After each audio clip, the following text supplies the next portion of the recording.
Welcome to the Gratitude and Style podcast. My name is Madeline Jones. And I'm Meaghan O'Connor. And on this podcast, we talk about fashion, style, and living a life of gratitude. Each week, we invite you to laugh and listen while we explore meaningful topics, answer industry questions, host cozy interviews with peers, and of course, share the ups and downs in life with a touch of gratitude and a splash of style. With over 25 years of combined industry experience, I think it's safe to say we know a thing or two. And what we found at the end of the day is that gratitude is always in style. Hi, everyone. Welcome back to Gratitude and Style. My name is Madeline Jones. And I'm Meaghan O'Connor. And today's episode is brought to you by Lane Bryant. So Thank you, Lane Bryant, for sponsoring today's episode. If you're watching on the video podcast, you can see that we are decked out in our LB. We're in the Lena jumpsuit and Lena dress. So big thanks to them. Yes, absolutely. And today we're going to be talking about happiness. I want to talk about defining happiness and how do you keep your happiness and your joy when life gets messy. So let's chat a little bit about that. How do you define happiness? Honestly, it changes, right? Like my definition, I feel like changes often, but for the most part, like happiness to me is not anything materialistic. It's not career driven. It's not based in anything tangible. It's a feeling and it's a choice, and I make that choice and I have that feeling, and then I know that I'm in it and I'm in that space. But ultimately for me, it's really, if I'm waking up healthy, if I am roof over my head, if I have my family and my friends around me, and the joy that I surround myself with is really kind of what is defining my happiness and keeping it there. And of course, listen, at the end of the day, yes, if it's because I have a great job and I love my job, it makes me happy 100%. Because I get to go on a cool vacation, yes, totally. But at the end of the day, it's really like, am I healthy? Am I alive and well? Do I get to have that quality time? Do I have that personal space? Am I, living the best life I could possibly live? And that comes down to just my environment and the people around me. Right. And then life gets messy. So what happens when you have challenges? Because that's what people are going to say. Okay, it's all well and good to be happy when things are going your way and everything's good and you have everybody's healthy and happy and you have some money in the bank. But what happens when life gets messy? Well, and I think it's like different for everyone, right? Like how do you define happiness for yourself? Like I feel like it's different for everyone, and then it's different to hold on to it. Like the messiness gets in it, and then we have to like navigate and kind of like almost tread through, the mud or the water, whatever the saying is. But like, I feel like it's truly different for everyone, and I think a lot of people struggle with like finding it, defining it, and then holding on to it. Absolutely. So what about you? Like, how do you define happiness? I feel like for me, happiness is living my true, authentic self. And I think that changes over time. I don't think I'm the same person that I was 10, 15, 20 years ago. Yes. Oh my God, yes. And I think that has a lot to do with, how I am. I feel like my soul is a sponge. So I take in energy. And I feel like that's something that we have to always be very mindful about. Who are we around? What is the info that we take in, whether it's in real life or on social media? We have to be really cognizant of what's around us, because that is what will inspire us, and that will kind of, make or break our energy when we're putting it out there. So to me, happiness is about being present and really knowing where I am at that moment and being able to put out that good energy and really living in my purpose. I feel like my life is a journey. Am I walking that journey? Right. And when life gets messy, that's when that bump in the road comes in, or that rock comes in, and it kind of like, it's okay. And we need to normalize stepping back a little bit and saying, you know what, right now, I'm having a little trouble. Let's normalize that a little bit. Everybody's putting out there like, everything is fine, everything is fine. Sometimes, when it's completely not. Right.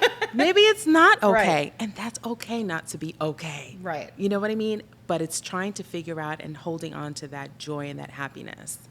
So your authentic self is really balancing the environment around you. So similar patterns there. But like for you, is it being in service every day through your job? Because for me, it's not always attached to my career. It's not always attached to my job. Agreed. But I think that our jobs separately are very different, right? So like you truly live in service to our industry, which is plus size fashion industry. And, in service to creating more inclusivity and diversity in that space.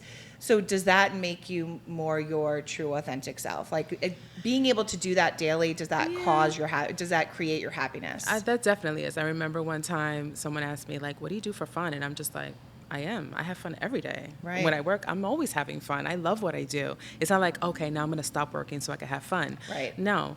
But how lucky are we for that? Yeah. Right. Right. But I also feel like when something happens, so for instance, for me, after I had Madison, I never thought or prepared for postpartum. And that's something that people talk about all the time. And I didn't know what that felt like until I was in it. And I felt like I was in a dark room and that the whole world, I felt like I was in a hole, and I would look up and I would see the world around me. And I was like, oh my gosh, how do I get back up there? I was so scared. How do I do that?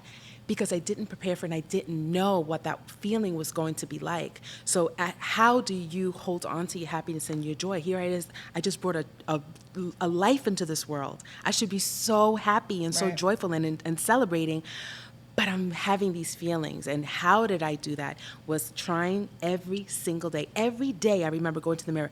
Today, Maddie, is going to be a good day. Today is going to be a better day than yesterday. Wow. Willing it, saying it, and validating what I was feeling. Right. I felt pretty crappy. I felt really bad. I didn't know what that was going to be like. But allowing yourself to have that. Exactly. And then speaking to, I'm in it, I'm having it, and now I'm going to move away from it. Like, Exactly. I'm going to take the steps daily, even if it's the smallest of things, Right. to make that change. Exactly. Because you get can't back to that always happiness. prepare Right. for the things that are going to happen in your life. So Wow. when things don't go and, as life is not as, fine and happy and dandy as you want it to be, what are the steps that you take to hold on to your joy and happiness? I mean, I think for me, it's a choice. It's an active choice. So just as if it's a choice to have a cup of coffee in the morning or like to go for a walk or a bike ride, like it's a choice. I choose to live a life of gratitude, which we talk about. Obviously, it's why we're here, right? But I choose that. That's an active decision. So like I wake up and today's going to be a great day. Right. And even if like I'm waking up and like stubbing my toe on the way to like make my cup of coffee, like I'm still going to pivot that and figure out a way to make it be, find the positive in it and find the silver lining. It's just, I'm wired that way, I think. Yeah. And so it almost comes naturally to me. And I understand, I'm very aware that that's not the case for most people. And so I do my best to try to kind of make it more of a practice and share that with others. And so that practice becomes this daily sort of thing where it almost becomes ingrained, and then it does come naturally to others. And so for me, it's my daily prayers and my daily mantras that I do with my nieces every day and that I share on social every day. And for those of you who may not be familiar, it's, going through just a couple of small little statements every morning, like, did you thank God for this beautiful day? Did you say good morning to your angels above watching over you? Do you look fantastic? Because when you look good, you feel good. Yes. And then, are we going to have a good day or a great day? And those things are really very similar to what you were saying, is like you're looking in the mirror and you're saying to yourself, we're making a choice. It's me versus me. Right. And we're making this decision to very actively have a positive, happy, grateful day. And that's all rooted in gratitude. It's all literally just waking up and being like, we got another one. Like, open the eyes, I'm here. Like, it's that simple. And I truly don't take it for granted that comes easily to me. And it doesn't come as easily to other people. Okay, so you made such a great point, and we definitely did not talk about this before, but it did not always come that easily for me. So I grew up, with not a lot of money. My father and my mother struggled. Like, it was really hard growing up. So it was very hard to find joy and happiness in my everyday. And then I was this like chubby girl who couldn't find clothes. I was taking my father's jeans because I didn't have jeans and I wanted to wear jeans to school. So I think that people are like, well, I'm not wired that way. I can't find joy and gratitude. So that kind of like stay in that place. Right. If you want to, you can. Absolutely. And that's where I feel like I came in. I came into it and I practice it every day and I make that choice, like you said. Well, and I think sometimes for people, it's like you make it sound so simple. It's like the flip of a switch, and it's not. Right. It's absolutely not. But it can become much easier with daily practice. Absolutely. So like for me, holding on to that joy when things go awry and like when, everything goes in the opposite direction, it's making the choice to keep the daily practices. So like even on the days where everything goes wrong, packages don't show up for work. I spill my iced coffee. I don't have gas in the car. I got to have a stop for hurricane gas. coming. We have a hurricane. We're going to lose power. We have to change a chute. All of those things that happen. Right.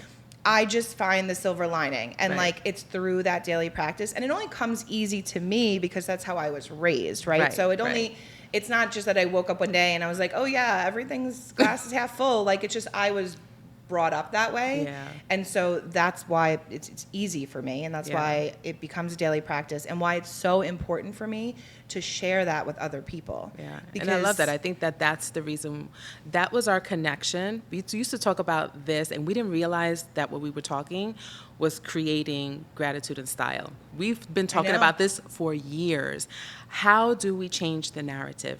Instead of talking about drama, instead of, seeing things and not being able to do anything about it, what could we do about it? Yeah. And literally, we made it happen. It is in this platform. It is how this was created, which is funny to think about because for so long, I don't think we knew that this was going to be the end result. We just knew that separately we both live in gratitude, and separately we both have these daily practices and do these things to kind of keep joy at the forefront of our daily, because we have stressful jobs and we have families, and life happens, and it does for everybody. And I think we found very quickly that we have those similarities, and then over time there's no way that I thought this was going to be the end result. Same. But being here and having this podcast and having this be maybe a tool for maybe someone's going to hear this and be like, okay, I'll do a daily practice. Like you never know, like maybe it is a way to change that narrative. I think people fall very easily into a habit of sharing the negatives. Yes.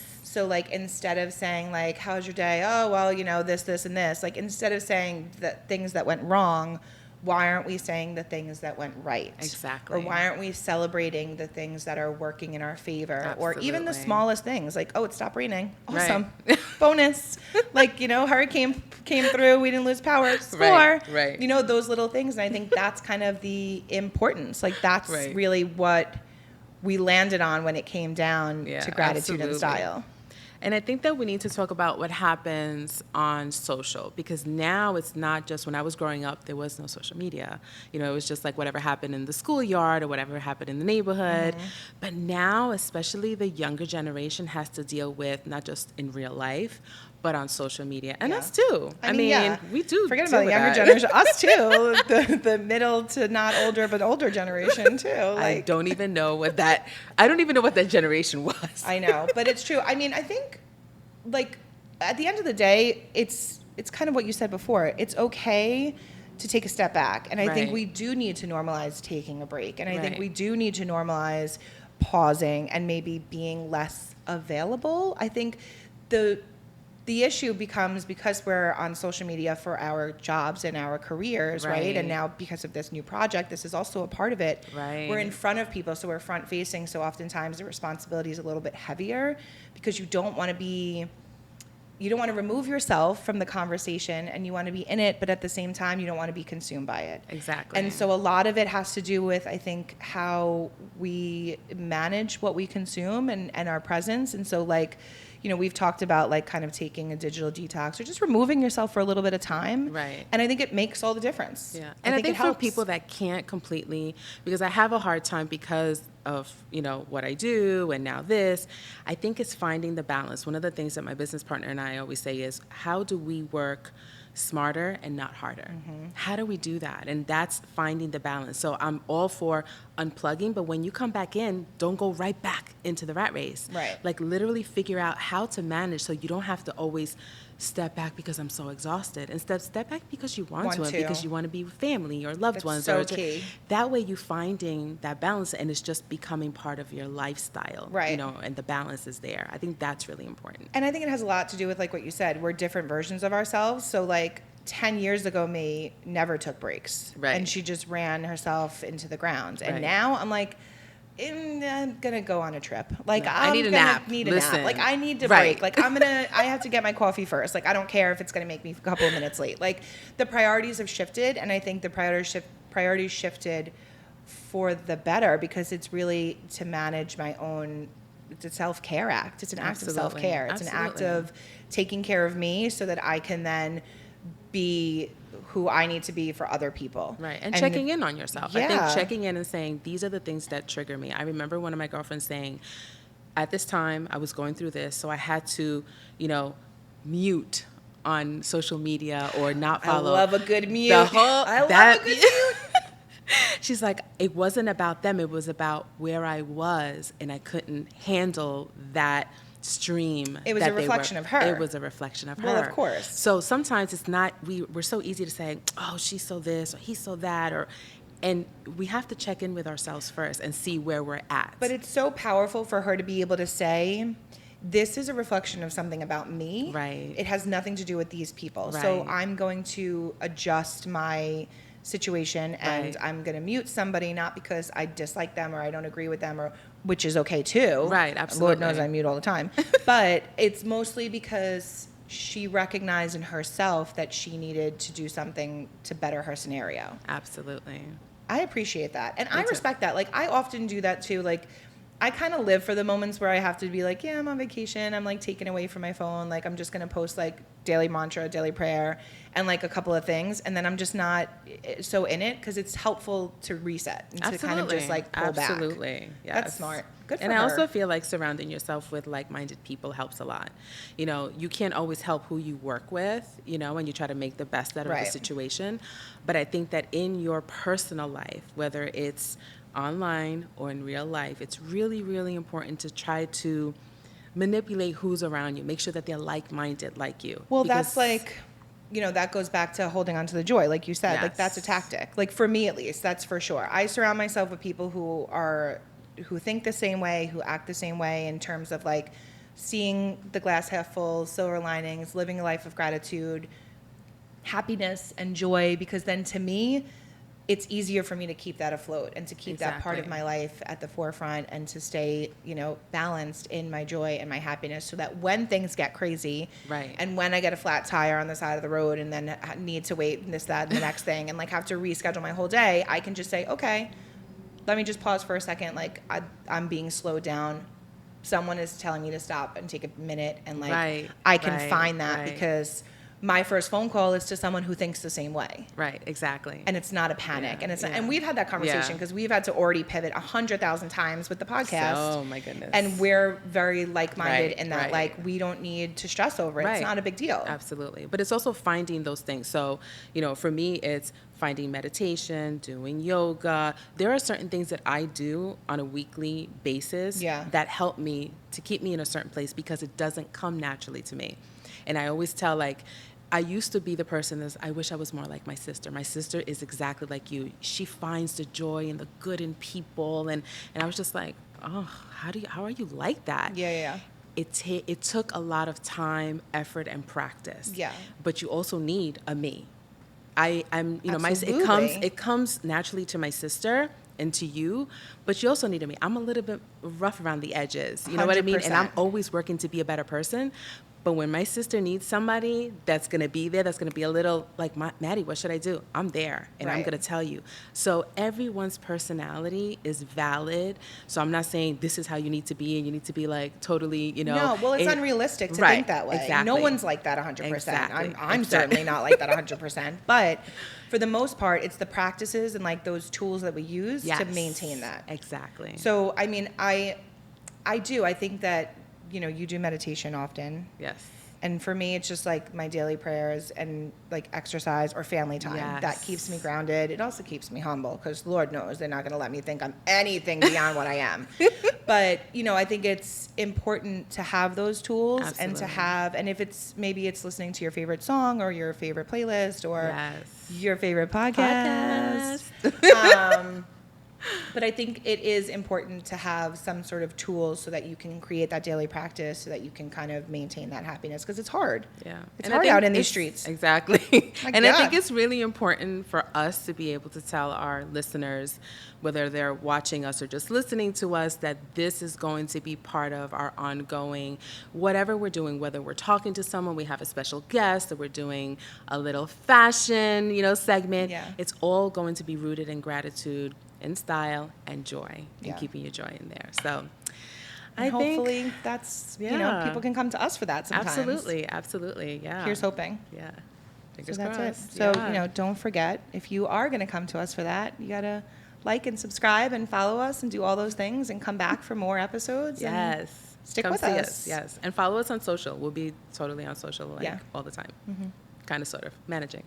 All right, so we end every episode the same way. Yes. We do two things. What's in style right now, and what are you grateful for right now? So let's wrap up this episode. Tell me, what is in style this week for you, Maddy? What's in style for me this week is really checking in with myself. There's definitely a lot of pivots going on in my life, and I'm facing some challenges. But facing those challenges and doing exactly what we just talked about. How do I face those challenges and stay in my joy, hold on to my joy, hold on to my happiness, while still validating what I'm going through? It's a tough road. Yeah. It's not so easy. It's not as easy as what we just said. Right. But I'm going through that right now. But you know what? I'm really grateful for this moment, that I'm in, because I feel like it's going to also be a growth moment. I love that. What about you? In style for me is like organization and decluttering. This happens all the time, and I hate when it happens because then I rip everything apart, and I just it just becomes a mess. So I almost create a mess for myself. But at the end of at the start of the season or the end of another season, I constantly do it. So I'm doing a big closet clean out. And Can I come and shop in your closet? Come and shop in my closet. Yeah, closets. I just went to her closets. Closets. Amazing. Multiple. And she says it's messy, and it's the most organized. It's very messy. Amazing. It's chaotic, but it's also listen, I have to be organized for my job, whatever, but it's messy. It needs to be cleaned out. There's too many things happening. So I am in a very what's in style for me right now is decluttering and reorganizing so that I can go into the next season fresh and ready. Perfect. And what are you grateful for? I'm grateful for my ability to have these conversations and be super aware of the fact that this doesn't come easy to other people. And I hope I always hold on to that because I want to be able to, share with someone else and be empathetic towards that. And so I'm grateful that we're able to share in our gratitude and our practices and share that with other people. Yes, I love that. And that's it. Yes. Thank you so much for joining us today. That's it, you guys. Yes, this was really great, and I hope you will come back. Follow us on social. See you soon. See you next episode.